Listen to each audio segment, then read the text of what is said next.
Fíjense que hablamos de cuentas por cobrar y no hablamos de créditos por ventas. ¿Por qué?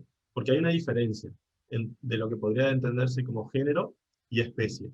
Nosotros vamos a hablar de cuentas por cobrar cuando hablamos del género. Y vamos a hablar de créditos por ventas cuando hablemos de la especie. ¿Qué quiere decir? Cuentas por cobrar representa un derecho que uno tiene a recibir de otro, generalmente dinero. Pero también puede ocurrir que tenga derecho a recibir algo que no sea dinero, un bien o un servicio.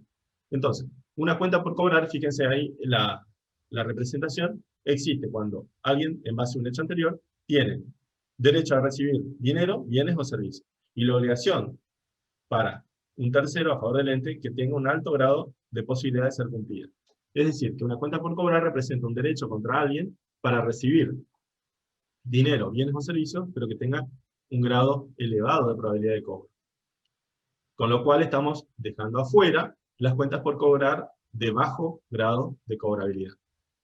¿Cómo determinar el grado de cobrabilidad de un crédito? Y generalmente uno trata de pensar que va a cobrar todo, pero existen distintos elementos que uno permite, que uno puede analizar para determinar la cobrabilidad o no de una cuenta por cobrar. Como puede ser la solvencia o el respaldo que tenga el deudor, la garantía que tenga el instrumento, etc. No es lo mismo un crédito común y corriente que un crédito que tenga, por ejemplo, una garantía segura. Entonces, cuando estemos hablando de cuentas por cobrar, vamos a pensar que son tales las que tengan un grado elevado de probabilidad de cobro. Según la bibliografía de presente y futuro, en los entes que persiguen fines lucrativos representan derechos exigibles a clientes cobrables dentro del ciclo operativo normal de los negocios, así como aquellos no relacionados con la operatoria principal del ente. Según la resolución técnica 9, son derechos que el ente posee contra tercero para recibir sumas de dinero u otros bienes o servicios, siempre que no respondan a las características de otro rubro del activo. ¿Por qué aclara esto la resolución técnica 9? Porque yo recién les decía que esto es el género y no la especie. Cuando nosotros vemos en la resolución técnica 9 los distintos rubros del activo, vemos que en todos los rubros del activo prácticamente vamos a encontrar cuentas por cobrar. Pero va a existir un rubro o dos rubros que se refieren expresamente a las cuentas por cobrar por ventas o demás. Todas las cuentas por cobrar que no corresponde incluirlas en créditos por ventas u otros créditos, tendrán que ir a otro rubro del activo. Por ejemplo, en el rubro bienes de cambio, en donde están las mercaderías para venta o mercadería para reventa, vamos a incluir las cuentas por cobrar por anticipos a proveedores. Es decir, que si yo hago un anticipo a un proveedor por compras de mercaderías, eso es una cuenta por cobrar, porque representa derechos a recibir mercaderías. Entonces, ese derecho a recibir mercaderías es una cuenta por cobrar, pero que lo voy a incluir en otro rubro del activo. ¿Cuál? Mercaderías. De igual manera, si yo hago un anticipo por la compra de un bien de uso, o entrego, por ejemplo, en parte de pago una unidad nueva, un bien usado, estaré haciendo un anticipo al proveedor de un bien de uso. Hasta que me entregue la unidad nueva, ese anticipo representa una cuenta por cobrar. Es decir, la voy a incluir dentro del rubro bienes de uso. Y así en cada rubro del activo. Entonces, en todos los rubros del activo, prácticamente vamos a encontrar cuentas por cobrar. Es decir, derechos contra terceros a recibir dinero, bienes o servicios basados en un hecho anterior. Es decir, algo que le dio origen. Ese hecho anterior, que está acá, que le da origen, es lo que permite clasificar a las cuentas por cobrar según su naturaleza. Fíjense, acá hablamos de las cuentas por cobrar que se originan en distintas operatorias. ¿Cuáles son esas operatorias?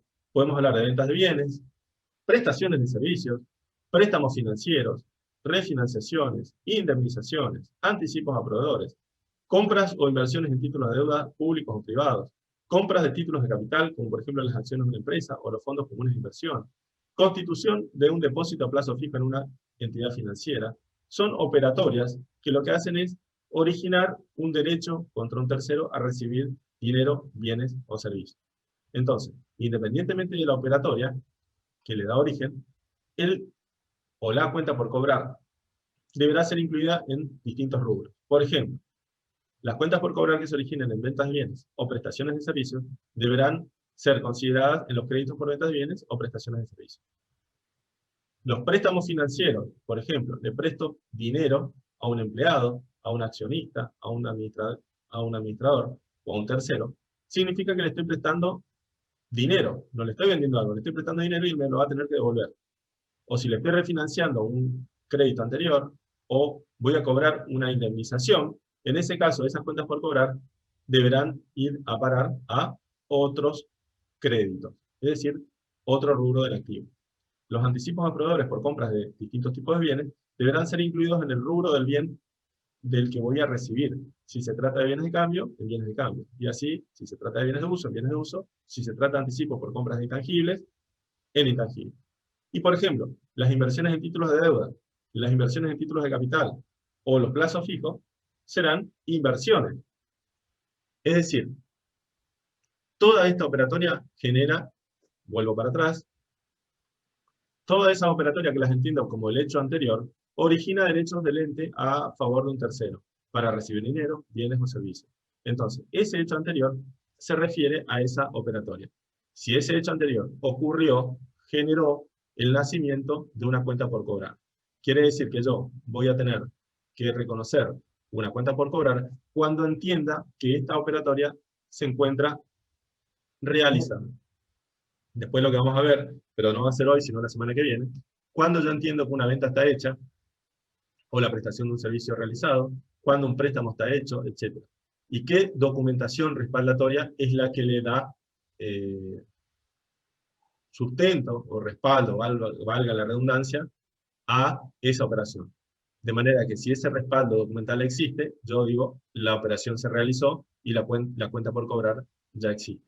Habíamos empezado a hablar de cuentas por cobrar y habíamos dicho que las cuentas por cobrar representan todos los derechos que el ente puede tener contra un tercero para recibir alguna cosa. Generalmente ese derecho trata sobre recibir dinero. En ese caso, nosotros cuando hablamos de una cuenta por cobrar que se va a referir a dinero, las denominamos cuentas por cobrar dinerarias, para diferenciarlas de las cuentas por cobrar en donde el derecho consiste en recibir un servicio o un bien, donde las vamos a comentar como cuentas por cobrar en especie. Habíamos dicho que las cuentas por cobrar se originaban o existían a partir de un hecho que les daba origen, ¿no? Un hecho que desde el momento del reconocimiento contable tenía que ser anterior. Y ese hecho es el que una vez que se producía, generaba el derecho hacia el tercero.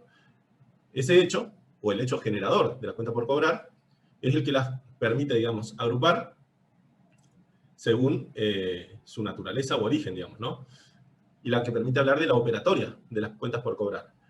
Les hablo de esta clasificación porque la clasificación de acuerdo a la operatoria o al origen es la que permite clasificarlas de acuerdo a los distintos rubros del activo en donde vamos a exponer estos activos. Por ejemplo, las que se originen en operatorias de venta de bienes o prestaciones de servicio serán aquellas cuentas por cobrar por ventas de bienes o prestaciones de servicios, que tienen dentro del activo, dentro de la estructura patrimonial, un rubro específico, que se conoce como el rubro de créditos por ventas o créditos por prestaciones de servicios.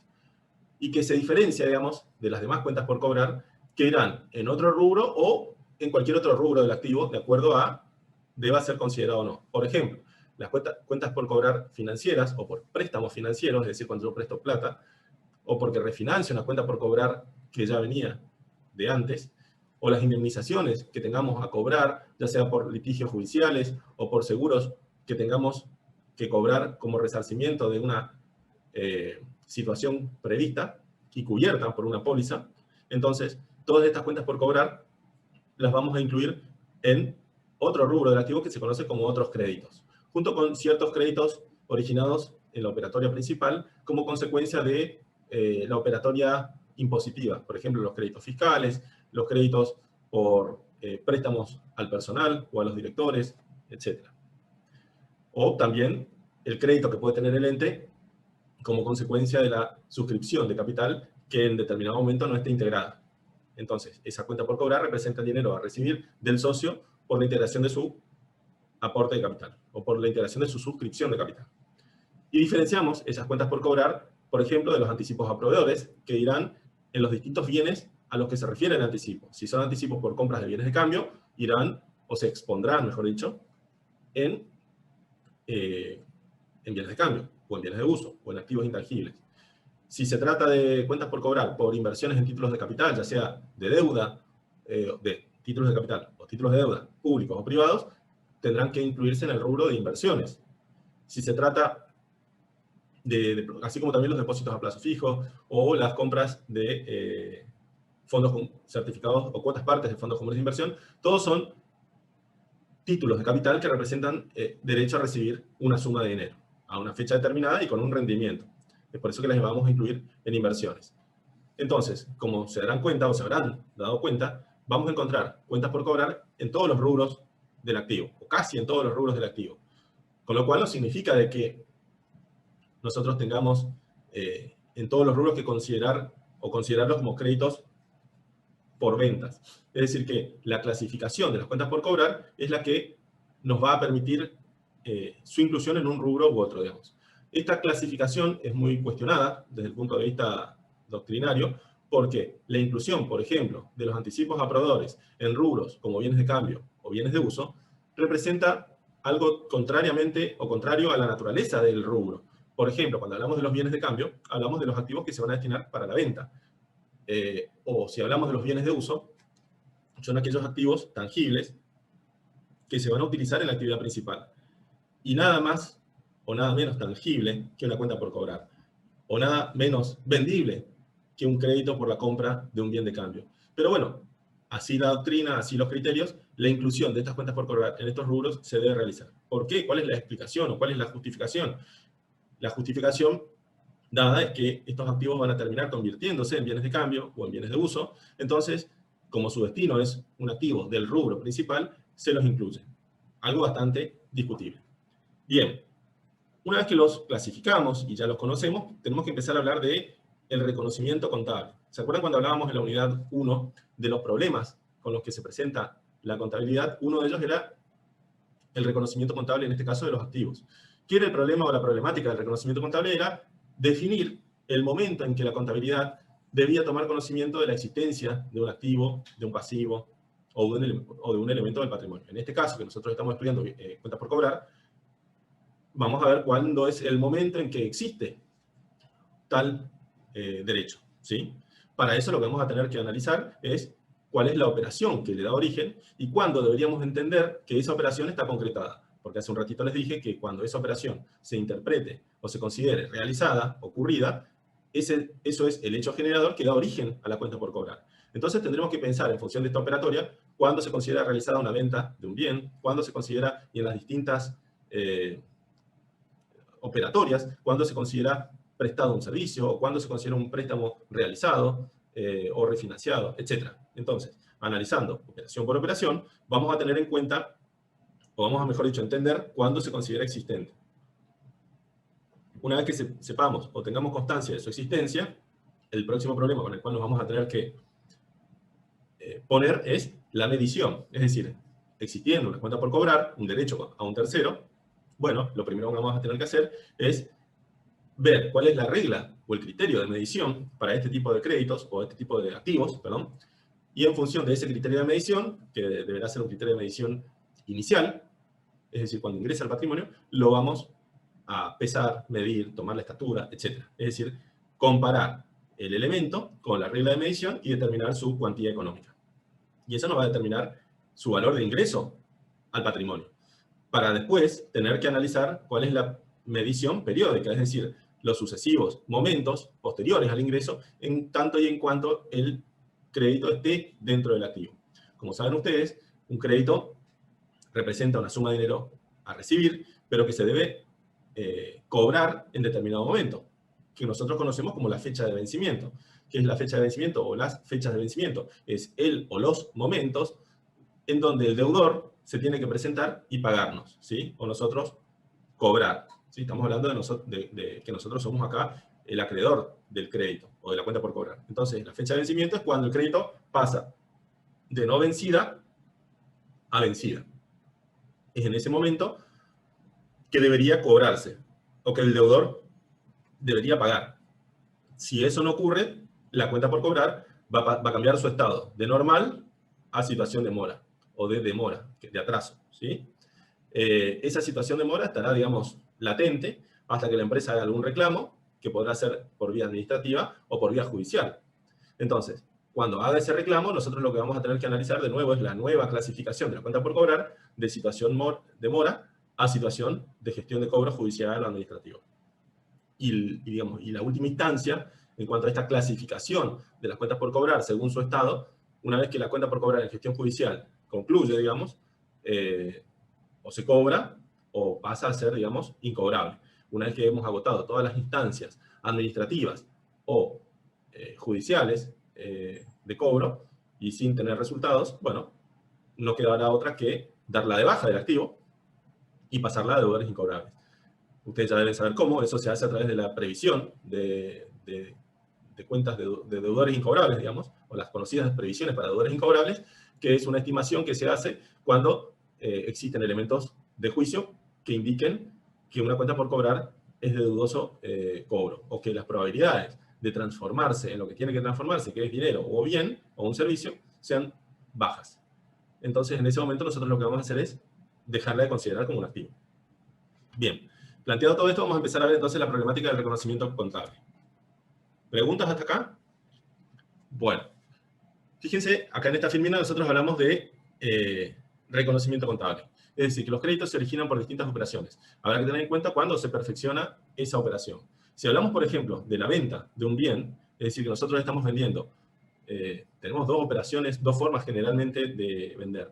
O vendemos de contado, que significa cobrar la operación de inmediato, o vendemos en cuenta corriente. Es decir, cuando entregamos la mercadería, pero no recibimos el dinero. Es decir, que recibimos, o mejor dicho, el cliente asume un compromiso de pago con nosotros. En ese caso, que es cuando se entrega la mercadería, decimos que la operación se realizó. La operación de venta en ese caso se considerará realizada cuando se cumpla con la tradición, que es la entrega de la mercadería. Y tenemos que explicar un poquito qué se entiende por la tradición de entrega del bien. Porque hay veces que la entrega se realiza en el mismo salón de ventas, en el salón comercial, digamos, o que existan distintas operatorias, por ejemplo, que nosotros entreguemos a domicilio, o que entreguemos en un punto medio, como puede ser una empresa de transporte. Entonces, habrá que entender cómo se considera perfeccionada la operación.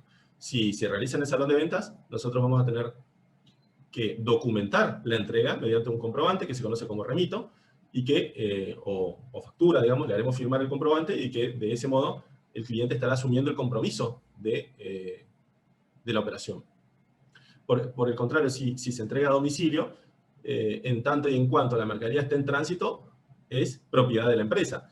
Habrá que ver cuando la mercadería llega al domicilio a través de un medio de transporte nuestro, sea una camioneta de entregas, y bueno, nosotros tendremos que documentar el momento de la entrega en el domicilio del cliente. Y de nuevo habrá un comprobante que respalde ese momento de entrega. O si la condición que se acordó es en un punto intermedio, yo les decía un punto de transporte, por ejemplo, bueno, habrá que tener los recaudos de que la empresa de transporte seleccionada sea la que se acordó. Es decir, que nosotros no le vamos a entregar a cualquiera, sino vamos a poner la mercadería en un lugar en donde se haya acordado. De lo contrario, no se va a ser responsable de la operación si no es lo que se acordó. Pero siempre el momento de la entrega será el momento en que entenderemos que la operación se concretó, se realizó. Desde ese momento, nosotros sabemos que tenemos que registrar la operación, es decir, el ingreso por venta, por la venta que se realiza, y reconocer el activo que ingresa, que en este caso es una cuenta por cobrar. Y que como se trata de una venta, será un crédito por venta de bienes. Y después de ese asiento de la operación de venta, sabemos que tenemos que registrar inmediatamente otro asiento que no tiene que ver, digamos, con la cuenta por cobrar, sino con el activo que entregamos. ¿Saben decirme qué asiento es ese que a continuación tenemos que registrar inmediatamente? El costo de la mercadería. El costo de la mercadería, exacto. Pero que ya no tiene nada que ver con la cuenta por cobrar, sino que tiene que ver con la registración del costo por la operación que se realizó, y además dar de baja el activo que ya no lo tenemos, sino que lo hemos entregado, es decir, dar de baja el activo que generó el ingreso. Fíjense, hay varias cuestiones que acá podemos comentar relacionadas con lo que nosotros veíamos alguna vez como definición de activos. Cuando la mercadería se entregó, eso que estaba en el rubro bienes de cambio, cumple con la promesa de haber generado un ingreso. ¿Cuál es el ingreso? El ingreso por la venta. Entonces, como ya cumplió con esa promesa por la que estaba en el activo, el ingreso se produce porque se realiza la venta, doy de baja la mercadería. Y doy de alta el activo, cuentas por cobrar, que ahora representa la promesa futura de recibir un bien. Siempre hay algo relacionado con el futuro, ¿no? Esa cuenta por cobrar va a estar en el activo, en tanto y en cuanto nosotros tengamos la expectativa de recibir una suma de dinero. Si por alguna circunstancia desaparece esa expectativa de recibir el dinero en el futuro, por ejemplo, que el deudor se insolvente o se declare en quiebra, nosotros vamos a perder esa expectativa futura y tendremos que dar de baja esa cuenta por cobrar porque no lo voy a, digamos, ver en el futuro nunca al dinero que prometía. Bien, si hablamos, por ejemplo, ahora de prestaciones de servicios, otra cosa, o sea, acá la operación no consiste en entregar un bien, sino hay un servicio que se presta, por ejemplo, un servicio profesional, una asesoría contable, o una asesoría jurídica, o una consultoría, etc. Acá estamos hablando, estaba mencionando esos casos de servicios porque son afines a nuestra eventual futura profesión, pero también puede ser un servicio de provisión por ejemplo, el que prestan las empresas de energía eléctrica, prestan un servicio por un suministro de electricidad, o las empresas que prestan servicios de agua potable, etcétera. Distintos tipos de servicios, o el servicio de internet, o el servicio de cable, etcétera. Entonces, independientemente del servicio del cual estemos hablando, porque son servicios, nosotros tenemos que entender cuándo se materializó, cuándo se considera que el servicio se prestó. ¿Por qué es importante identificar eso? Porque es en ese momento en donde yo, por un lado, voy a reconocer el ingreso por el servicio, y en segundo lugar, voy a tener que registrar el crédito. Imagínense ustedes que estamos, por ejemplo, en una cooperativa, de esas cooperativas que hay en el interior, y que prestan el servicio de agua potable. Como acá, por ejemplo, lo hace una empresa privada, SAMSA. Entonces, estas empresas tienen una red de distribución, son caños instalados, que hacen que ese fluido tan importante llegue al domicilio de todos los usuarios de este servicio. Para eso el usuario debe tener esa conexión y además un medidor, que lo que hace es cuenta el consumo de agua potable por metro cúbico, por ejemplo, ¿no? Es decir, una unidad de medida volumétrica. Pero también podemos estar hablando del servicio de energía eléctrica, donde también hay un medidor que cuenta los kilowatts que consumimos, o por ejemplo, el servicio de internet que debe contar, si es en función del tráfico de datos, debe contar ¿cómo sería la unidad de servicio, los gigas que consumimos, o los datos que bajamos, etc. Entonces, si el servicio, yo recién les decía, los servicios pueden ser de distinta manera. Se entienden servicios a destajo, es decir, nosotros tenemos alguna forma de medir el servicio. Entonces, durante un periodo, si el servicio es mensual, por ejemplo, lo que vamos a hacer es, en un momento a fin de mes, tomar lectura de ese medidor. Y lo que vamos a hacer es, lo vamos a comparar con el estado o la lectura del mes pasado. Y la diferencia nos va a indicar cuánto es lo que se consumió de agua, o de electricidad, o de datos. ¿Ok? Pero si hablamos de un servicio, por ejemplo, profesional, como puede ser un prestador médico de la salud, que vamos y hacemos una consulta, o un contador, o un consultor, o un abogado, bien, ¿con qué nos encontramos? Tenemos un profesional que tiene un consultorio o una oficina, y el cliente que se apersona para requerir el servicio. Entonces, puede pactarse el servicio de distinta manera. Puede pactarse el servicio de forma continua, es decir, que nosotros ponemos a disposición del cliente nuestro servicio durante el mes. Entonces, sea que el cliente nos hizo una consulta en el mes, o nos consultó todos los días del mes, o no hizo ninguna consulta porque tuvo un viaje de placer, se va a entender que el servicio se utilizó, o por lo menos que estuvo a disposición del cliente.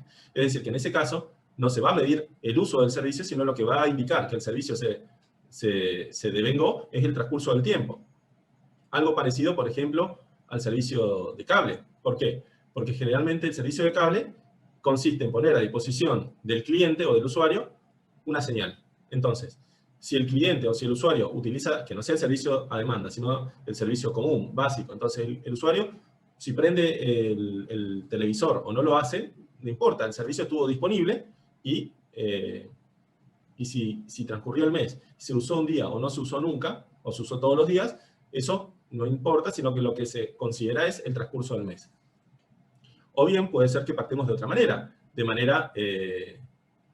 recién le decía de destajo, por ejemplo, que en el estudio o la consultora, nosotros le digamos, nosotros te vamos a cobrar por cada hora de consulta una tarifa. Entonces, cuando el cliente viene al estudio, nosotros lo que hacemos es anotar las horas que tenemos dedicadas a ese cliente. A fin de mes, sumamos las horas, lo multiplicamos por la tarifa de horas, y le decimos, este es el costo de los servicios, o este es el servicio que ustedes han utilizado. Por ahí los estudios de abogados suelen tener esta modalidad de prestación, digamos, ¿no? De esa manera nosotros vamos a entender, o vamos a considerar que el servicio se ha prestado. Cuando hablamos, por ejemplo, de otro tipo de operatoria, como son los préstamos financieros, son préstamos de plata, ¿sí? En donde lo que indica el momento de la operación es la entrega del dinero. Ahora, puede ocurrir que la entrega se realice en forma física, es decir, que le pongamos los billetes en la mano al destinatario del crédito, o que nosotros le acreditemos el dinero en una cuenta que haya abierto. Por ejemplo, hoy los bancos no te prestan plata en la mano. Te obligan a abrir una cuenta corriente o una caja de ahorro, y si nosotros, en este caso nosotros somos el banco, entonces lo que vamos a hacer es le vamos a acreditar el crédito que el cliente solicita en esa cuenta bancaria. Entonces, el dinero está disponible para el cliente. Si el cliente retira, utiliza o no utiliza el dinero, es problema de él. La plata está acreditada. ¿Se entiende? Entonces, en el momento en que se acredite el dinero acordado, se entiende que existe la cuenta por cobrar. Hago esta aclaración porque generalmente en la operatoria crediticia, una entidad financiera lo que hace es, ante una solicitud de crédito, es requerir, digamos, la apertura de un legajo del destinatario, en donde le vamos a pedir todos los datos particulares y además le vamos a pedir la información patrimonial, en donde nosotros lo que queremos hacer es evaluar el riesgo crediticio del solicitante y además la capacidad de repago. Es decir, lo que queremos saber es si él va a tener, de acuerdo al destino del préstamo que está pidiendo, capacidad para devolver el dinero, porque lo importante no es prestar, sino que él devuelva desde el punto de vista del banco, ¿no? Es decir, que no se transforme en un problema para la institución. Entonces, diferenciamos el momento en que se presenta la solicitud de crédito y el momento en que el crédito es aprobado e inmediatamente acreditado. La operatoria de préstamo financiero se va a considerar realizada no con el cumplimiento de los requisitos, sino cuando cuando el crédito esté aprobado y acreditado, con la entrega de la suma de dinero. Las refinanciaciones son operatorias de renovación crediticia, es decir, reemplazar un crédito con uno nuevo. En una refinanciación, lo que ocurre es una renegociación de un crédito. Cuando uno renegocia un crédito, renegocia o discute, digamos, todos los términos del contrato. ¿Cuáles son los términos del contrato? Bueno, el plazo, el monto, la tasa de interés, las garantías, etc. Todo se discute. Entonces, lo que ocurre en una refinanciación, una vez que se pactan todas las condiciones del crédito, es el reemplazo del título de crédito, es decir, el papel que respalda el crédito anterior, es reemplazado por toda la documentación del crédito nuevo. En ese momento, cuando se celebra la refinanciación, se produce ese intercambio, es decir, que nosotros, acreedores, le vamos a entregar al deudor los papeles que respalden el crédito anterior y él nos va a firmar los papeles que respalden el crédito nuevo. De manera de que, principalmente, el deudor, o sea, el cliente, esté, digamos, documentado de lo único que debe, que es el crédito nuevo. Es decir, que se entiende que cuando nosotros tenemos una cuenta por cobrar que la vamos a refinanciar, en determinado momento esa cuenta por cobrar se va a dar de baja y va a aparecer una nueva cuenta por cobrar. Es decir, hay una reversión y la registración de una nueva, o baja y registración de una nueva. Ese momento es el nacimiento de la cuenta por cobrar refinanciada. ¿Cuándo? Cuando se celebre el acuerdo de refinanciación y a su vez se intercambie la documentación respaldatoria de los créditos, ¿no? Bien, cuando hablamos de indemnizaciones, que son resarcimientos económicos que recibimos como consecuencia de un litigio, por ejemplo, judicial, o por un daño que nos han causado y que estaba cubierto, tenemos que pensar en el momento en que se determine el mismo, ese resarcimiento. Por ejemplo, yo les decía, un juicio a cobrar o una indemnización a cobrar representa un fallo judicial que condena a alguien a indemnizarnos a nosotros por una suma o una cantidad de dinero. Para eso tuvo que haber un proceso judicial que tuvo sustento en base a un reclamo que nosotros lo planteamos. Para eso tuvimos que presentar las pruebas, tener un patrocinio letrado, es decir, un abogado, y cumplidas todas las etapas del proceso, culmina con una sentencia. Esa sentencia puede ser que condene a una persona, a un deudor, a tener que pagarnos, o que lo absuelva. Entonces, con la sentencia firme, nosotros sabemos que vamos a tener que cobrar una suma de dinero. ¿Bien? Y vamos a saber en qué momento, de qué manera, etc. Y si hablamos de las indemnizaciones por seguros, por ejemplo, a recibir o a cobrar, y bueno, tendremos que referirnos al momento en que la compañía de seguros determina la liquidación del siniestro o de la situación cubierta y nos liquida la suma a cobrar. Habrá que ver si estamos de acuerdo o no con esa liquidación. Es un proceso de negociación también, pero a partir de ese momento nosotros sabemos que tenemos un seguro a cobrar.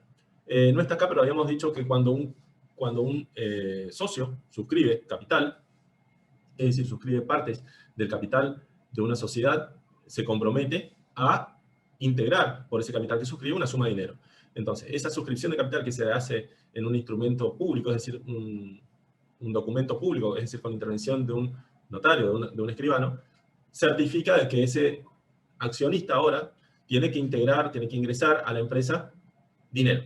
Si las acciones que he suscribido son, si el compromiso es dinerario, habrá que, o estará establecido en qué momento él va a integrar. Y es en ese momento que podemos tener un crédito contra el accionista. Y eso se representa con una cuenta que ustedes conocen que se llama accionistas. En el caso de los compromisos en especie, no existen porque la ley de sociedades comerciales no permite el diferimiento de la integración de los compromisos no dinerarios. Es decir, que cuando yo suscribo acciones y el compromiso es de entregar un bien, lo debo hacer de inmediato. No es que puedo asumir el compromiso de integrarlo con posterioridad. Solamente puedo diferir la integración de aportes dinerarios. Por eso que no van a existir accionistas por aportes en especie. Solamente van a existir por aportes dinerarios. Bien, y cuando hablamos de los anticipos a proveedores, es el caso de la entrega de algo a un proveedor a cuenta de la compra futura de mercaderías, de un bien de uso, etc. Si nosotros, por ejemplo, queremos comprar mercaderías, podemos hacer un anticipo, dinero, le transferimos a la cuenta, o le hacemos un cheque, o le entregamos dinero en efectivo y nos va a dar un recibo. Ese recibo va a acreditar o va a respaldar el anticipo de la compra. Entonces, en ese momento nosotros, desde el momento en que le entregamos el dinero al proveedor, tenemos un derecho a recibir en el futuro mercadería. O puede ocurrir, por ejemplo, que estamos queriendo comprar un bien de uso y tenemos la intención de entregar en parte de pago uno que tenemos usado. Entonces, ¿qué hacemos? Vamos con la unidad usada, por ejemplo, al vendedor, al proveedor, y le entregamos la unidad usada. Lo que nos va a tener que hacer es un recibo. Nosotros estaríamos haciendo un anticipo, que no va a ser en efectivo, sino que va a ser el valor por el que nos tome esa unidad usada. Pero nos va a ser un recibo y que va a ser una cifra que se va a imputar a cuenta del valor del nuevo. Y que cuando me entreguen esa unidad nueva, yo tendré que pagar la diferencia. Hasta tanto me entreguen esa unidad nueva, yo tengo un anticipo al proveedor, en este caso por la compra de un bien de uso. También hay otras cuentas por cobrar, por ejemplo, los créditos fiscales que se originan contra el Estado por ingresos a cuenta de algunos conceptos, de algunos tributos. Es decir, por eso los mencioné, no es que uno tiene que ingresar impuestos o prestarle plata de impuesto al Estado, sino que uno tiene que ingresar cifras de dinero a cuenta de impuestos o de terceros o impuestos que voy a pagar en el futuro, ¿sí? O porque por ahí ingresé en exceso de lo que tenía que pagar en este periodo. Entonces, esos adelantamientos temporarios en el ingreso de los tributos va a originar excedentes o saldos a favor contra el fisco que los voy a considerar como créditos impositivos. También puede ocurrir, por ejemplo, en el impuesto a las ganancias, que en vez de tener una ganancia, tengo una pérdida. Entonces, si yo tengo una pérdida impositiva, esa pérdida impositiva me va a originar a mí la posibilidad en el futuro, cuando tenga una ganancia, de restar de esa ganancia el monto de esta pérdida impositiva actual, como manera de compensar el Estado la pérdida que tenemos. Es decir, la lógica sería esta. Si el Estado, cuando yo tengo ganancias, me cobra un impuesto, porque gané plata, porque tuve una ganancia, ¿qué va a ocurrir cuando pierdo plata? Bueno, el Estado no me va a dar plata, pero sí me va a permitir que esa pérdida yo la tenga o la deduzca de una ganancia futura. De alguna manera, como para decir, somos socios en las ganancias, pero también en las pérdidas. Es decir, si no, el Estado solamente aparecería a cobrar impuestos cuando hay ganancias, y cuando hay pérdida, Panchito por su casa. No. Entonces, cuando hay una pérdida impositiva, es decir, en un determinado año el balance arroja una pérdida, ¿qué significa esa pérdida? Que yo al año siguiente puedo llegar a tener un eventual ahorro impositivo, si llego a tener una ganancia. Y en ese caso yo lo que voy a hacer es registrar el eventual ahorro impositivo futuro como consecuencia de la deducción del quebranto impositivo. Esto que parece un trabalenguas chino, en realidad representa el ahorro que voy a tener dentro de un año por dejar de pagar impuestos. Porque si yo el año que viene tengo ganancias y este año no tuve pérdidas, voy a tener que pagar el impuesto a las ganancias sobre esa ganancia que eventualmente tenga el año que viene. Bien, si yo tengo una pérdida este año, lo que voy a hacer el año que viene es voy a restar de esa ganancia esa pérdida y voy a pagar el impuesto por el neto. ¿Se entiende? A eso también se conoce como créditos fiscales. Bien. Planteado esto, decimos, bueno, ahora sabemos cuándo vamos a tener cuentas por cobrar. ¿Qué nos queda ahora por ver? La medición. Es decir, cómo las mido en cada momento. Vamos a arrancar por las que habíamos visto inicialmente, que es la operatoria por venta de bienes y servicios. Entonces, créditos de moneda. Acá ya nos vamos a poner a estudiar, porque vamos a ver la medición contable inicial, pero vamos a ver qué establece la normativa contable. Cuando hablamos de normas contables, hablamos de las normas que establecen cómo medir, en este caso las cuentas por cobrar, al momento del inicio o de su ingreso al patrimonio. Y eso está previsto o está establecido en la Resolución Técnica 17, que es una regla, es una norma de medición particular. En el punto 4.5, ahí ven en la filmina, se indica cómo medir las cuentas por cobrar, primero dinerarias y después no dinerarias, más adelante. Entonces, cuando hablemos de créditos por ventas de bienes o de servicios, la medición inicial va a estar dada por el precio de venta al contado, que es muy sensato porque es lo que yo dejo de cobrar.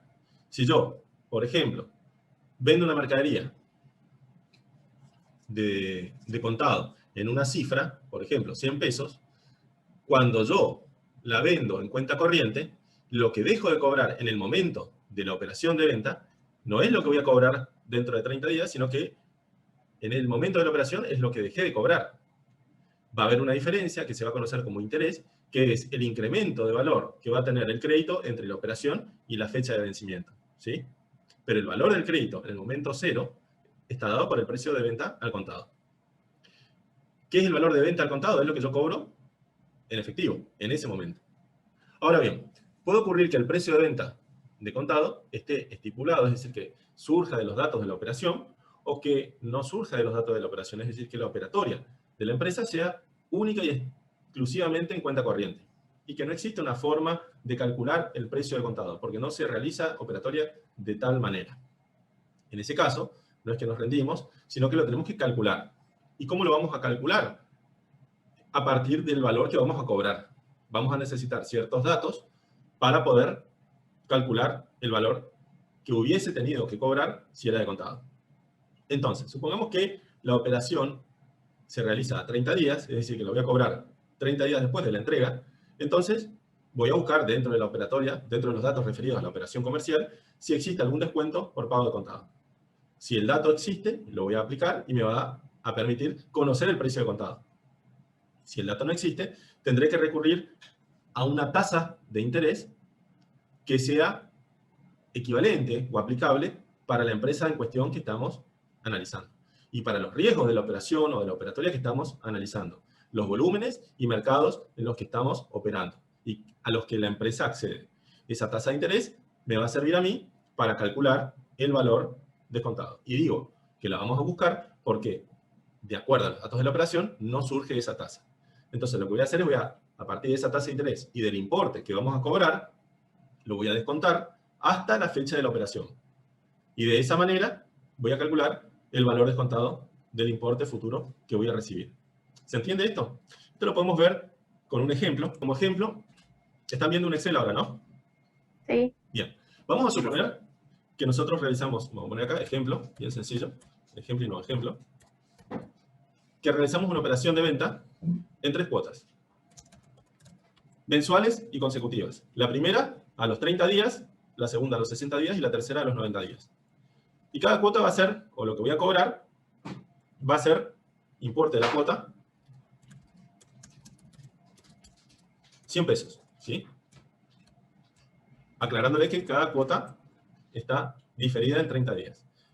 Y vamos a tomar, digamos, como tasa de referencia del mercado, una tasa del 2%, vamos a poner acá tasa de interés, 2% mensual. ¿Qué significa eso? Que en el mercado yo averiguo y veo que la tasa de interés habitual que se aplica para este tipo de operatoria comercial es del 2%. Es decir, que si yo presto 100 pesos, dentro de 30 días me tienen que devolver 102. Eso es lo que indica esa tasa de interés mensual. Para los que sabemos un poquito más de matemática, esa tasa es una tasa de interés simple. Pero las normas contables establecen que para periodos regulares de la tasa los intereses se consideran compuestos, es decir, que se incorporan al capital. Quiere decir que si yo debo o me deben 100 pesos y me van a deber durante más de un mes, al final del mes los intereses de ese periodo se van a adicionar al capital. De manera que en el segundo mes los intereses se van a potenciar o se van a calcular sobre el capital inicial más los intereses de ese primer periodo. ¿Se entiende eso? ¿Eso se llama capitalización de intereses o no? Sí, y sistema de interés compuesto. Sí, es lo mismo. Ah, ok. Lo que nos establece a nosotros ese mecanismo es la resolución técnica 17, que es la que establece que el interés se debe considerar en términos compuestos y no simples, ¿sí? Y como acá se trata de un crédito que yo les planteé en 3 cuotas, si bien las cuotas son iguales, el valor del crédito, el valor actual del crédito va a ser el importe de cada cuota descontado, aplicando el factor de descuento. ¿Qué es el factor de descuento? Es un factor que se utiliza en una fórmula matemática que utilizamos para descontar una cifra que se refiere a un importe futuro. Si yo quiero representar los distintos momentos del crédito, por ejemplo, voy a tener el momento 0, el momento 1, el momento 2, vamos a ponerle, en vez de momentos numéricos, vamos a ponerle los días de cada momento. El momento a los 30 días, el momento a los 60 días y el momento a los 90 días. El momento 0 es el momento de la operación, que es cuando entrego la mercadería, ¿sí? Nuestro crédito tiene, si se quiere, 4 momentos. O mejor dicho, si lo quiero plantear en términos más fáciles, voy a decir, es una operación que se cobra en 3 cuotas, iguales. Algo muy habitual en el mercado. ¿Y cómo? Yo dentro de 30 días voy a cobrar 100 pesos, dentro de 60 días 100 pesos y dentro de 90 días 100 pesos. Quiere decir que en el momento de la operación, yo tengo un crédito que representa algo a cobrar en el futuro. 3 cuotas. ¿Cómo puedo calcular el valor actual? El valor actual va a ser el importe descontado de esas 3 cuotas. Para eso tengo que aplicar el factor de descuento de cada cuota. Entonces, ¿cómo le voy a escribir a eso? El valor actual va a ser igual al valor de la cuota 1 multiplicado por el factor de descuento. ¿Qué es el factor de descuento? 1 dividido 1 más la tasa, que lo voy a poner como I, elevado a la cantidad de periodos que tiene la tasa. ¿Sí? Más la cuota 2, aplicándole el factor de descuento para la cuota 2. ¿Qué va a ser? 1 sobre 1 más la tasa de interés, perdón, estoy poniendo con letra minúscula, elevado a la n, ahora voy a explicar qué es la n, incluidos, o la cantidad de periodos que tiene esa cuota. Más, finalmente, la cuota 3, perdón, que sería nuestra última cuota por cobrar, multiplicada por el factor de descuento, que es 1 sobre 1 más la tasa de interés, elevado a la n, que es la cantidad de periodos. Esa sería la fórmula del valor actual. Acá faltó, esperen que yo lo voy a poner elevado, a ver si encuentro cuál es la... Acá parece que está. Sí. Ese símbolo que parece el techito de una casa es lo que se entiende como el símbolo de la potencia, elevado a la n. Yo recién les decía que la tasa de interés que nosotros obtuvimos para este crédito es el 2% mensual.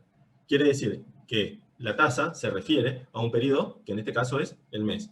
Bueno, otro ejemplo, 30 días. Como nosotros vemos, la tasa es mensual. Por ejemplo, la cuota 1 está un periodo de la tasa posterior al momento de la operación. La cuota 2, les pregunto, ¿cuántos periodos de tasa está desde el momento de la operación? Si está a los 60 días, ¿a cuántos periodos de tasa está la cuota 2? A 2 periodos de tasa. Y la cuota 3 va a estar, si está a los 90 días, a 3 periodos regulares de la tasa. Esto yo ya un poco lo doy por sabido porque es matemática financiera. Y acá nosotros utilizamos las fórmulas de cálculo de montos y de interés a partir de esa teoría. Entonces, ¿cómo voy a calcular entonces el valor actual de mi crédito? El valor actual de todo mi crédito va a ser la sumatoria del valor actual de las 3 cuotas. Entonces, va a ser igual al valor actual de la cuota 1 más el valor actual de la cuota 2, es lo que escribí arriba, más el valor actual de la cuota 3. ¿Están viendo esto que estoy poniendo, no? Entonces, ¿qué voy a hacer? Voy a calcular, por ejemplo, el valor actual de la cuota 1. Yo les dije que la cuota, o el valor actual de la cuota 1 era el valor de la cuota por el factor de descuento. ¿Cómo obtengo el factor de descuento?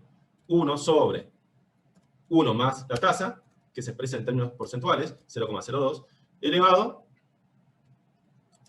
a la cantidad de periodos de la tasa que tiene esta cuota. ¿cuántos periodos de tasa tiene la cuota 1? 1, porque está a los 30 días. Si la tasa es periódica o mensual, está a un periodo de la tasa, o sea, tengo que elevarla a la 1. Y cierro la fórmula de valor actual. Entonces, el valor actual de la cuota 1 es 98,04. Lo que voy a hacer ahora es calcular el valor actual de la cuota 2 y el valor actual de la cuota 3. Entonces, la cuota 2 va a ser 100, fíjense acá arriba, multiplicado por el factor de descuento para 2 periodos de la tasa. Y el valor actual de la cuota 3, 3 periodos de tasa. Si yo sumo el valor actual de las 3 cuotas, fíjense que me da el valor actual del crédito. ¿En qué momento? En el momento de la operación.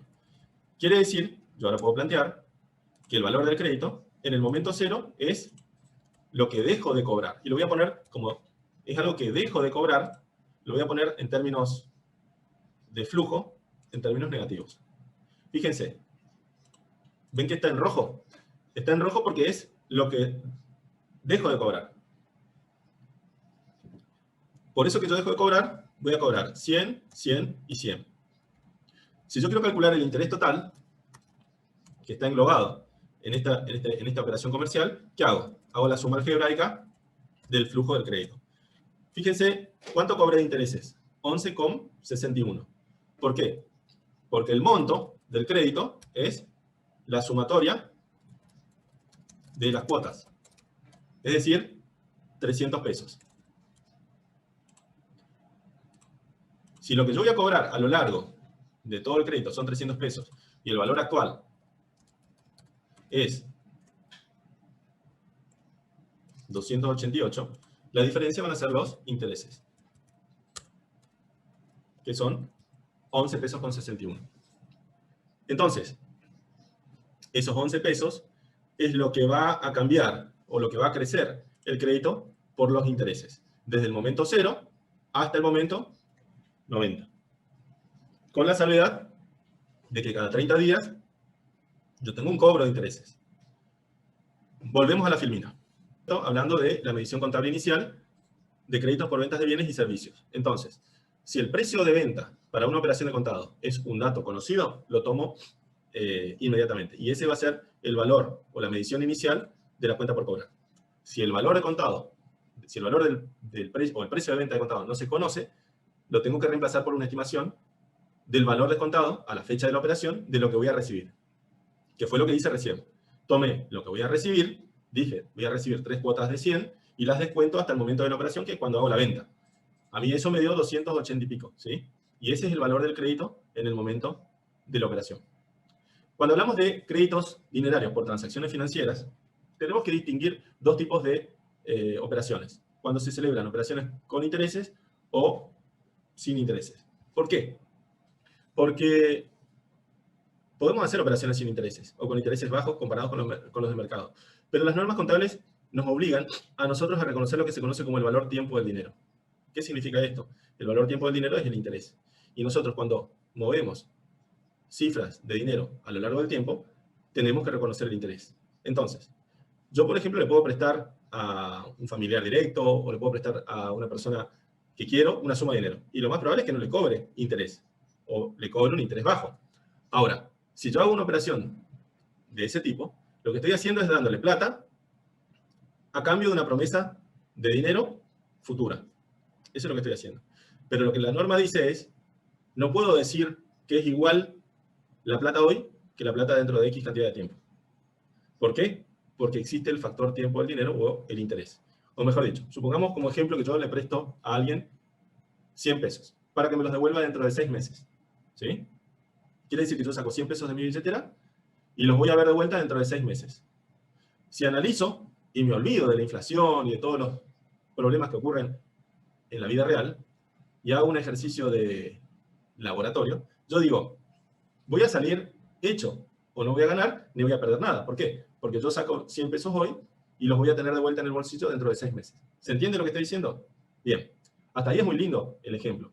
Pero no es lo mismo. Yo no puedo equiparar 100 pesos hoy con 100 pesos dentro de 6 meses. Existe el valor tiempo del dinero. Dicho de otra manera, 100 pesos que voy a recibir dentro de 6 meses, hoy son o representan otro importe. ¿Se entiende? En ese caso, fíjense, si yo presto 100 pesos hoy que me van a devolver dentro de 6 meses, claramente estoy haciendo un favor, una gauchada, y no le voy a cobrar interés. Lo estoy poniendo de manifiesto. Pero independientemente de esa situación particular, en términos económicos estoy haciendo un mal negocio. Aún suponiendo de que la inflación no existe. ¿Por qué?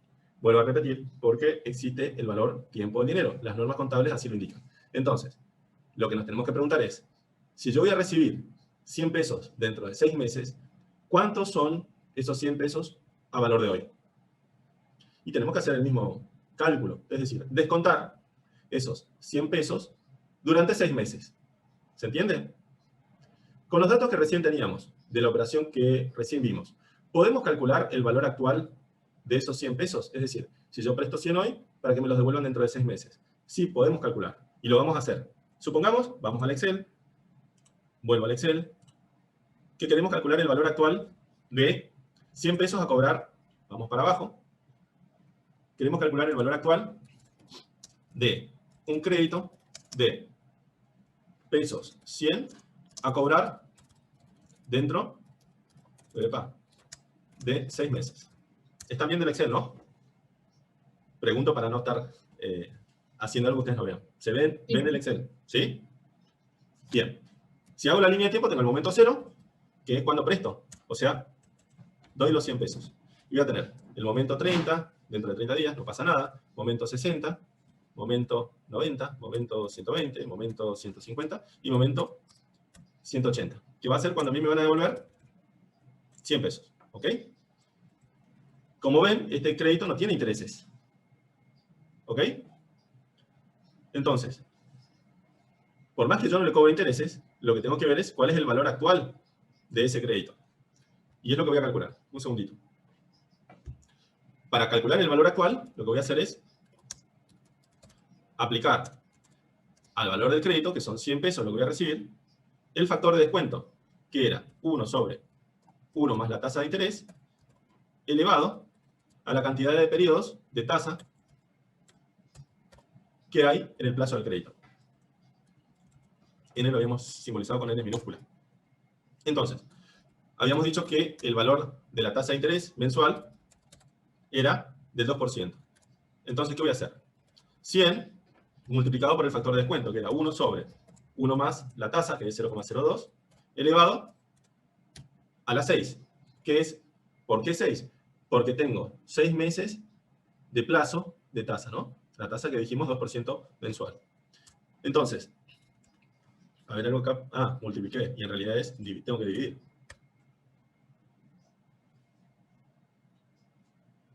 A ver, multiplicar 100 por 1 sobre, acá estaba mi error, el factor de descuento. Ahí está. Bien. Fíjense que el valor actual de este crédito es 88,80. Quiere decir que al prestar 100 pesos para que me devuelvan dentro de 6 meses, lo que yo estoy haciendo es cambiando plata que tengo en la billetera, que son 100 pesos, que tienen un valor actual de ahora, de 100, por otro activo, que es un crédito, cuyo valor actual es de 88,80. Como yo estoy haciendo un reemplazo de algo que vale 100 por algo que tiene un valor actual menor, estoy teniendo una pérdida. Estoy haciendo un mal negocio.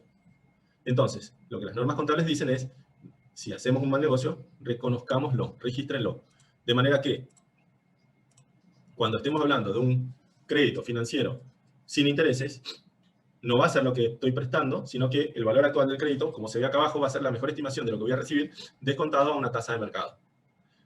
En cambio, si el crédito es con intereses, y los intereses son similares a los de mercado, entonces ahí sí la medición va a ser la suma de dinero entregada. Eso va a ser cuando estemos hablando de créditos financieros. Bien, cuando hablamos de refinanciaciones, yo les decía que una refinanciación consiste en reemplazar un crédito por uno nuevo. Entonces, cuando se refinancia, se renegocian todos los términos del crédito. Hablamos del plazo, hablamos de la tasa de interés, hablamos del monto de las cuotas y de otras cuestiones que hacen al crédito. Pero claramente cambian las condiciones, donde se da de baja un crédito viejo y se da de alta un crédito nuevo. Entonces, el valor actual del crédito viejo, el que se está dando de baja, va a surgir de las condiciones del mismo. Es decir, va a surgir de las condiciones iniciales de ese crédito, que determinaron que hoy, que se está renegociando y se está dando de baja, tenga un valor. Es decir, yo voy a registrar o voy a tener registro contable del valor del crédito viejo. Lo que tengo que hacer es comparar ese valor del crédito viejo, del cual tengo conocimiento y medición, compararlo con el valor del crédito nuevo, del nuevo que va a ingresar, digamos, del que va a reemplazar al crédito viejo. Entonces, el valor de ese crédito nuevo va a surgir de esas nuevas condiciones de refinanciación. Puede renegociarse una tasa distinta, un plazo distinto, etc. Y lo que voy a hacer es compararlos. Si la diferencia entre el crédito anterior y el crédito nuevo es mayor al 10%, o sea, si tomo el crédito anterior y lo comparo con el crédito nuevo y esa diferencia es mayor al 10%, voy a reconocer un resultado financiero por esa refinanciación. De manera que voy a registrar la baja del crédito anterior, el alta del crédito nuevo y la diferencia como un resultado. Cuando digo esto, también van a estar involucradas cuentas regularizadoras, porque ustedes saben que los intereses pendientes o intereses a devengar juegan con saldo contrario de la cuenta del crédito principal. Entonces, lo que hacemos es registrar más de una cuenta relacionada con el crédito. Ahora bien, si la diferencia entre el crédito anterior y el crédito nuevo es menor al 10%, se considera que no es una diferencia significativa, y lo que vamos a hacer es registrar el crédito nuevo por el valor del crédito anterior. ¿Ok? Es decir, que no voy a registrar ningún resultado como consecuencia de la refinanciación, sino que el valor del crédito nuevo va a surgir del valor del crédito viejo. Bien. En los restantes casos, es decir, cuando estemos hablando de créditos en moneda, en dinero, que no correspondan a operaciones de venta de bienes o préstamos financieros o refinanciaciones, van a ir por la regla general o este cuarto párrafo que sería de más cuentas por cobrar. Las voy a medir inicialmente por la mejor estimación de lo que voy a recibir descontadas a una tasa de mercado. Es decir, bajo las mismas formas que recién vimos en el ejemplo. De esa manera, nosotros tenemos la medición inicial de las cuentas por cobrar dinerarias, la medición inicial. ¿Qué nos queda por ver? Las cuentas por cobrar dinerarias en moneda extranjera y las cuentas por cobrar en especie. Cuando las cuentas por cobrar estén pactadas en otra moneda, o sea, una moneda extranjera, la medición va a ser igual. Es decir, voy a aplicar las reglas de medición que recién veíamos, que son estas que están acá. Teniendo en cuenta, o teniendo el cuidado, de que los importes que yo calcule van a ser unidades de moneda extranjera, es decir, cantidad de dinero en moneda extranjera. Entonces, una vez que tengo calculado el valor del crédito en moneda extranjera, lo que voy a hacer es lo voy a convertir al tipo de cambio comprador del momento de la transacción, o sea, del momento del otorgamiento del crédito. ¿Ok? Siempre que estemos hablando de mediciones de cuentas por cobrar, el descuento, fíjense acá claro, de las sumas futuras a cobrar, puede ser realizado sobre los saldos a la fecha de los estados contables. Es decir, que siempre que estemos hablando de la medición contable de un crédito, si estamos parados a la fecha de cierre de los estados contables, vamos a descontar hasta esa fecha y no a una fecha anterior. Eso lo vamos a volver a ver ahora cuando hablemos de la medición periódica. ¿Qué nos quedaba? Nos queda por ver la medición inicial de los créditos en especie. Cuando hablamos de créditos en especie, yo les decía que son los créditos que tratan sobre recibir bienes o servicios. Voy a recibir algo. Entonces, la medición va a estar relacionada con lo que voy a recibir. Con una aclaración. Cuando hacemos anticipos por compras de bienes, puede ocurrir que el anticipo fije precio de lo que voy a recibir o de la porción del bien que estoy anticipando, o que no fije precio, es decir, que sea un anticipo nominal a cuenta del importe futuro del bien que voy a recibir. Entonces, si el anticipo no fija precio, sino que es un anticipo a cuenta, simple, va a ser un anticipo o un crédito dinerario. Es decir, a ver, es un crédito en especie, lo va a hacer para recibir un bien, pero es una cifra o un importe de dinero entregado a cuenta. No fija precio ni congela porcentaje del bien que voy a recibir. Entonces, la medición de ese crédito va a ser la cantidad de pesos entregados o el valor del bien entregado. Cuando el anticipo congela el precio de la parte del bien saldada, ahí es cuando hablamos de la medición de los créditos en especie de acuerdo a la medición contable inicial de los bienes a recibir. Por ejemplo, si yo pago un importe equivalente a la mitad del valor del bien que voy a recibir, o sea, una seña significativa, yo estoy pagando una cantidad de dinero pero que fija el 50% del bien. O sea, yo voy a pagar o ya voy a tener pagado el valor o la mitad del valor del bien que voy a recibir. Entonces, si el valor del bien en el futuro cambia, yo voy a tener que pagar solamente la diferencia o el 50% del valor del bien. En esos casos, estamos hablando de que la medición de lo anticipado se queda atada, queda condicionada al valor de lo que voy a recibir. ¿Se entiende esto que les estoy planteando? Bien. Doy por afirmativo el silencio, ¿no? Bueno. Vamos a avanzar. Nos quedan hasta el recreo 15 minutos más, así que voy a avanzar con lo que se refiere a medición periódica, ¿sí? Cuando hablamos de medición, lo voy a plantear, pero lo voy a terminar de ver la semana que viene. Entonces, cuando recién veíamos lo que se refiere a medición inicial, es decir, cómo medir un crédito cuando ingresa al patrimonio. No es el caso de la medición periódica. Y fíjense que cambia, porque cuando hablábamos de medición inicial, teníamos distintas reglas de medición según el origen del crédito. Si los créditos se originaban en ventas, se medían de una manera. Si los créditos provenían de créditos financieros, se medían de otra manera. Y así las refinanciaciones, etc. Y si los créditos eran especie, tenían otra regla de medición. Ahora bien, cuando hablamos de la medición periódica, dejamos de tener en cuenta el origen del crédito y pasamos a mirar hacia adelante. Es decir, cuando hablamos de medición periódica, estamos hablando de un cierre de ejercicio contable en donde nos encontramos con cuentas por cobrar al cierre. En ese momento, cualquier cuenta por cobrar representa dinero a recibir en el futuro. Pero, independientemente de que represente dinero a recibir en el futuro o bienes a recibir en el futuro, hay que tener en cuenta el destino más probable de eso que voy a recibir en el futuro. Por ejemplo, yo cuando tengo una cuenta por cobrar, un crédito, lo puedo negociar en el mercado financiero. O sea, tengo una opción adicional a mantenerlo hasta el vencimiento y cobrar del deudor. O sea que estoy planteando dos posibles alternativas con respecto a un crédito. Primera alternativa, me quedo quieto, espero y cobro al vencimiento el crédito. ¿Sí? Mantengo el crédito en el patrimonio hasta que se produce la fecha de vencimiento y cobro. O bien, necesito los fondos antes que produzca la fecha de vencimiento. Entonces lo que puedo llegar a hacer es tratar de negociar ese crédito en el mercado financiero. Para eso lo que puedo llegar a hacer es averiguar en el mercado financiero si existen compradores de créditos, a los cuales yo les pueda ceder el crédito, es decir, que me anticipen los fondos y sean ellos quienes cobren del deudor. Es decir, que lo que vamos a hacer ahí es ceder, negociar o transferir el crédito. ¿Ok? Son dos alternativas opuestas de qué es lo que puedo hacer respecto a un crédito, con una gran diferencia. Si la alternativa deseada por la empresa o analizada por la empresa es esperar hasta el vencimiento, queda claro que la empresa va a mantener el activo en el patrimonio y lo va a cobrar cuando se produce la fecha de vencimiento. Y que respecto a ese crédito van a prevalecer las condiciones originarias del mismo. Es decir, las condiciones originarias del crédito van a ser las que establecieron la relación entre el precio de la operación y los montos que se plantearon cobrar inicialmente.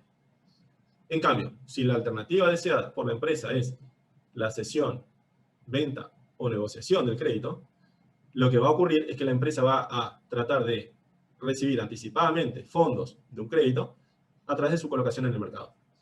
En esos casos, el mercado lo que hace es aplicar al crédito una tasa de interés del momento. Entonces, en vez de prevalecer las condiciones originarias del crédito, van a prevalecer las condiciones actuales del mercado financiero. ¿Y por qué planteo esta diferencia? Porque, sí, disculpen. Perdón que le interrumpa. Sí. Me perdí en la última parte, no entendí lo que dijo. Lo que estaba diciendo es que cuando una empresa tiene un crédito y lo tiene que medir, tiene que analizar cuál es el destino que tiene pensado para ese crédito. Tiene dos posibles destinos: mantenerlo hasta el vencimiento o negociar, ceder o transferirlo anticipadamente. Esperar hasta el vencimiento para cobrar es mantener en cartera el crédito y prevalecer las condiciones originales del mismo. Condiciones que se determinaron en el momento de la operación. En cambio, si la empresa no está dispuesta a esperar hasta la fecha de vencimiento y quiere cobrar anticipadamente los fondos del crédito, tiene una alternativa, tiene una opción, que es ir al mercado financiero y tratar de realizar, ceder o negociar esos créditos y recibir anticipadamente fondos que van a ser descontados de lo que se va a cobrar. Esto lo puedo plantear de la siguiente manera. Yo tengo un cheque que cobré a un cliente, ¿sí? Y estamos el 31 de diciembre, por ejemplo, y ese cheque lo cobré antes del cierre por una venta en cuenta corriente. como el cheque es para abril, estamos hablando de 4 meses después del cierre del ejercicio, ¿ok? Y la empresa tiene el cheque el 31 de diciembre. Claramente ese cheque representa un crédito, una cuenta por cobrar. ¿Qué alternativa tiene la empresa con respecto a ese cheque? Parados temporalmente el 31 de diciembre. Puede esperar hasta abril y cobrar el cheque, o puede, parado en diciembre, decir, no, en los primeros días de enero vamos al banco y descontamos el cheque. Entonces, ir al banco y descontar el cheque será descontar la plata que tendría que cobrar en abril por una tasa de interés del momento de enero, por condiciones del mercado financiero actual, que nada tienen que ver con las condiciones financieras del momento o de la operatoria inicial del crédito. Eso es lo que estoy planteando. Entonces, esto lo que nos plantea es la medición de las cuentas por cobrar de acuerdo al destino más probable. Así como nosotros veíamos en modelos contables que existen valores históricos y valores corrientes, ¿se acuerdan? Y decíamos que un valor histórico es el valor que tiene un bien en el momento en que se lo compró. Y el valor corriente o el costo de reposición es el valor actual que tiene ese bien en el mercado. Así como planteamos eso, cuando hablamos de cuentas por cobrar, pasa lo mismo. Es decir, el valor histórico de una cuenta por cobrar es el valor actual considerando la tasa inicial. Y el valor corriente de un crédito es lo que me queda por cobrar, pero no considerando una tasa del momento inicial, sino una tasa actual. Les digo esto porque la tasa de interés es el precio que tiene el dinero a lo largo del tiempo, ¿no? Entonces, el precio del dinero, como el precio de cualquier bien, varía. Es decir, la tasa de interés va cambiando a lo largo del tiempo en función de la oferta y de la demanda de dinero. Cuando la demanda de dinero es alta, ¿qué pasa cuando un bien es muy demandado? ¿Qué pasa con el precio de un bien cuando es muy demandado? Sube el precio. Sube el precio. Entonces, si el dinero es muy demandado o hay mucha demanda de dinero con respecto a la oferta de dinero, ¿qué va a pasar con la tasa de interés? Sube la tasa de interés. Sube la tasa de interés. Y si hay mucha oferta de dinero y baja demanda de dinero, ¿qué va a pasar con el precio o la tasa de interés? Va a bajar.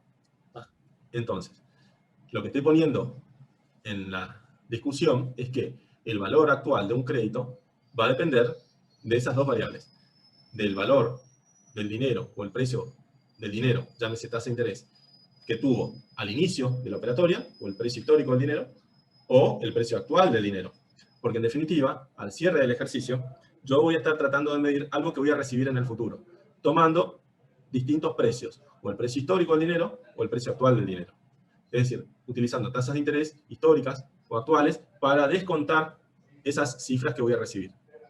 ¿Y cuál es el precio que voy a tener en cuenta? ¿O cuál va a ser el factor que va a definir el precio del dinero a considerar? Y bueno, justamente lo que les decía, el destino más probable que tenga el crédito. Si la intención y factibilidad respecto a un crédito es de negociarlo, ceder o transferirlo, lo vamos a medir a su valor neto de realización. ¿Qué es el valor neto de realización? Es el valor del crédito descontado por una tasa de interés de mercado del momento actual, o sea, de fecha de cierre o del momento de la medición. En cambio, por el contrario, si la intención es mantenerlo al crédito hasta su vencimiento para poder cobrarlo, ahí no me va a interesar la tasa de interés actual del dinero. Porque yo lo que voy a hacer es voy a medir el crédito de acuerdo a las condiciones originales, porque lo voy a mantener, no lo voy a poner en el mercado del crédito. Un crédito que está en el patrimonio y que se va a mantener hasta el vencimiento, vuelvo a decir, va a determinar su valor actual en función de la tasa de interés que quedó determinada entre el momento original y la fecha de vencimiento. Como ese crédito no va a pasar por el mercado, sino que va a ser cobrado directamente del deudor, lo que voy a hacer es voy a descontar el valor del crédito o lo que voy a cobrar, considerando la tasa interna de retorno, o TIR, que queda determinada en el momento de la medición inicial. O, dicho de otra manera, calcular el valor del crédito o el valor actual del crédito de acuerdo a la tasa original. En definitiva, el valor de un crédito va a ser el valor del crédito de acuerdo a qué tasa yo utilice. Si utilizo una tasa que se calculó en el momento de la operación, cuando el crédito se tomó, o si tomo una tasa de interés de hoy, una tasa de mercado actual. Y eso es lo que va a diferir entre la medición de una u otra manera.